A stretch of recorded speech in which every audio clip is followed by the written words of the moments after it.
Bismillahirrahmanirrahim. Assalamualaikum warahmatullahi wabarakatuh. Alhamdulillah wa kafa, wassalatu wassalamu ala al-habibil mustafa wa ala alihi wa sahbihi wa mawafa. Ashhadu an la ilaha illallah wahdahu la sharika lah, wa ashhadu anna Muhammadan abduhu wa rasuluh sallallahu alaihi wasallam la nabiyya ba'dah. Allahumma salli wa sallim ala Muhammadin wa ala alihi wa sahbihi ajma'in. Bapak Ibu jemaah zuhur yang dirahmati dan dimuliakan oleh Allah Subhanahu wa taala. Ada percakapan menarik antara Rasulullah sallallahu alaihi wasallam dengan istri beliau Ummu Aisyah di tengah keheningan malam. Ternyata dalam sejenak setelah Rasulullah sallallahu alaihi wasallam menunaikan ibadah tahajud, berqiyamul lail, bahkan dalam riwayat disebutkan qiyamul lail Nabi karena saking lamanya, riwayat menyebutkan Imam At-Tuwaili menyebutkan 4 jam lebih kurang setiap malam beliau bertahajud, hatta tatafattara qadamah, sampai bengkak-bengkak kaki beliau. Begitu riwayatnya menyebutkan. Ketika itu muncullah kemudian rasa hibah di hati Ummu Aisyah. Apa kata Ummu Aisyah kemudian? Lima tasna hadza ya Rasulullah. Kenapa engkau lakukan ini wahai Rasulullah? Ba aku bantu iko bana wahai Rasulullah. Yang menariknya Bapak Ibu, percakapan itu terjadi di tengah malam. Percakapan itu terjadi di rumah Ummu Aisyah. Percakapan itu hanya antara 2 orang manusia yang suami istri di rumah pribadi. Nah, sejatinya Ummu Aisyah menyebut Muhammad kala itu sebagai junjungan atau suamiku. Tapi ternyata tidak.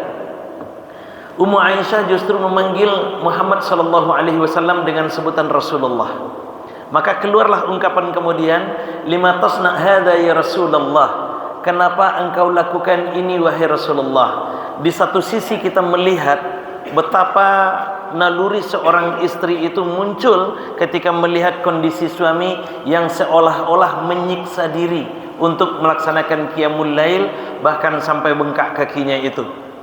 Kata Ummu Aisyah, lima tasna hadza, kenapa engkau lakukan seperti ini? Ba kok sampai bantu ikobana? Ya Rasulullah. Ini menariknya, Muhammad diposisikan sebagai Rasulullah ketika itu oleh Ummu Aisyah. Seolah-olah Ummu Aisyah ingin menyampaikan pesan, engkau ini Rasul, engkau ini Rasul, hubunganmu dengan Allah sangat dekat, engkau dimuliakan oleh Allah, surgamu sudah dijamin, dosa-dosamu bahkan jangankan yang telah berlalu, yang akan datang pun sudah mendapat jaminan ampun. Wa qad ghafarallahu laka ma taqaddama min dhanbika wa ma ta'akhkhar, kata Ummu Aisyah. Allah sudah jamin dosa-dosamu yang telah berlalu dan dosa yang akan datang mendapat ampunan. Surgamu juga sudah dijamin. Tapi kenapa ibadah qiyamul lail sampai seperti ini? Kata Ummu Aisyah. Dan yang paling hebat Bapak Ibu, jawaban dari Rasulullah sallallahu alaihi wasallam. Ketika Ummu Aisyah menempatkan Rasulullah Muhammad sallallahu alaihi wasallam sebagai Rasulullah di malam itu, ternyata jawaban Rasul luar biasa. Apa kata Rasulullah kemudian? Afala uhibbu an akuna abdan syakura. Wahai Ummu Aisyah, tidakkah engkau senang melihat aku nanti menjadi hamba yang paling bersyukur? Abdan syakura. Ini menariknya Bapak Ibu. Ketika Ummu Aisyah memposisikan Muhammad sebagai Rasul, seolah-olah ingin mengingatkan posisi beliau sebagai Rasul dengan kondisi ibadah seperti tadi itu, justru dibaliknya Rasulullah sallallahu alaihi wasallam manusia mulia ini ketika beribadah dia memposisikan diri sebagai hamba, abdan syakura, tidak sebagai Rasul. Kalaulah Muhammad sallallahu alaihi wasallam menjawab kala itu, apakah kamu tidak senang wahai Aisyah aku ini menjadi Rasul yang paling mulia? Tentu kita akan kesulitan sebagai manusia untuk mencontoh beliau. Kenapa? Karena level Rasul dengan level hamba itu berbeda. Ini menariknya. Makanya wajar kemudian ada satu lagi Bapak Ibu yang lebih menarik lagi sebutan untuk Rasulullah ini. Kita ambil contoh kalimat lain. Ketika peristiwa Isra Mi'raj terjadi, Muhammad sallallahu alaihi wasallam diperjalankan kemudian dari Masjidil Haram ke Masjidil Aqsa. Itu diterangkan oleh Allah dalam surah yang ke-17 Al-Isra ayat yang pertama. Subhanalladzi asra bi'abdihi lailan minal Masjidil Haram ilal Masjidil Aqsa. Maha suci Allah yang memperjalankan abdihi, hambanya. Jadi Muhammad, siapa hamba yang dimaksud di situ? Dialah Nabi Muhammad sallallahu alaihi wasallam.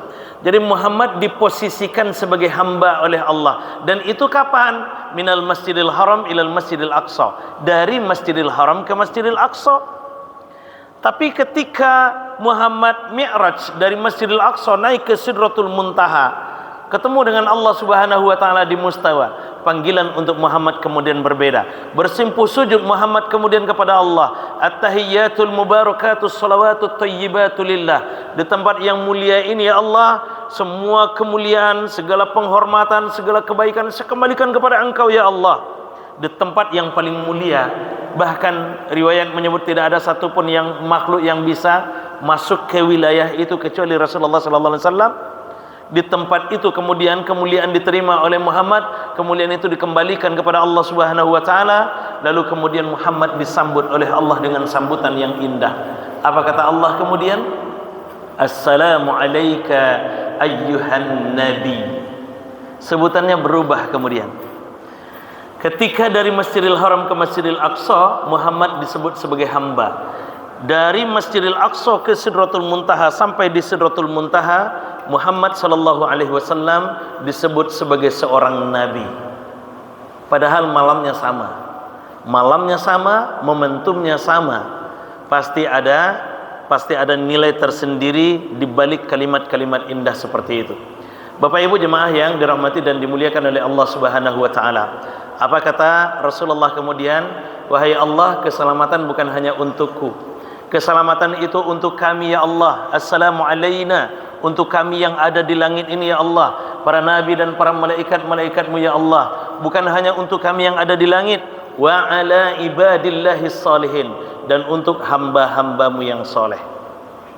Siapa hamba yang soleh yang dimaksud oleh Allah itu? Tentu penduduk bumi yang akan mengikuti hamba yang diberangkatkan oleh Allah dari Masjidil Haram ke Masjidil Aqsa ini. Bapak Ibu jemaah yang dirahmati dan dimuliakan oleh Allah Subhanahu wa taala. Yang poin yang paling penting yang ingin kita kutip adalah ternyata Rasulullah sallallahu alaihi wasallam begitu hebatnya beliau memposisikan diri dalam ibadah, dan Allah Subhanahu wa taala pun memposisikan Rasulullah sallallahu alaihi wasallam di tempat yang sesuai dengan porsinya. Ini yang menariknya. Bapak Ibu jemaah yang dirahmati dan dimuliakan oleh Allah Subhanahu wa taala. Kalaulah Muhammad diposisikan sebagai nabi dari Masjidil Haram ke Masjidil Aqsa, maka akan kesulitan kita mencontoh beliau.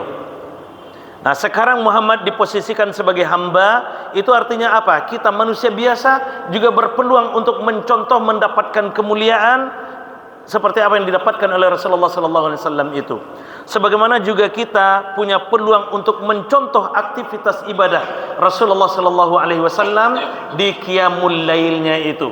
Makanya di saat qiyamul lail itu beliau memposisikan diri sebagai hamba. Di balik memang status kehambaan itulah yang kemudian memicu kita, memicu semangat kita untuk bertawaduk di hadapan Allah Subhanahu wa taala dalam beribadah, dan itulah yang akan membimbing kita untuk menuntun kita untuk bisa khusyuk di dalam beribadah, merasakan kebutuhan kita kepada Allah Subhanahu wa taala. Kita ini bisa menjadi hamba. Namun yang pasti Bapak Ibu, itulah karenanya firman Allah surah Al-Furqan ayat 63 dan 64 itu memberikan legitimasi kepada siapapun yang beribadah qiyamul lail dengan benar, maka dia akan mendapatkan pengakuan dari Allah Subhanahu wa taala atas status ibadur rahman atau hamba Allah itu. Maka oleh karena itu, marilah kita raih status hamba Allah itu yang bukan hanya sekedar pengakuan kita seperti yang biasa terlakukan oleh sebagian masyarakat. Infak 100.000 ini dari hamba Allah. Tapi apakah kita sudah lantas menjadi hamba Allah? Itu baru pengakuan kita. Yang penting sekarang kita berupaya menjemput, meminta, mengambil legitimasi dari Allah Subhanahu wa taala untuk mendapatkan pengakuan dari Allah itu bahwa kita ini adalah hambanya.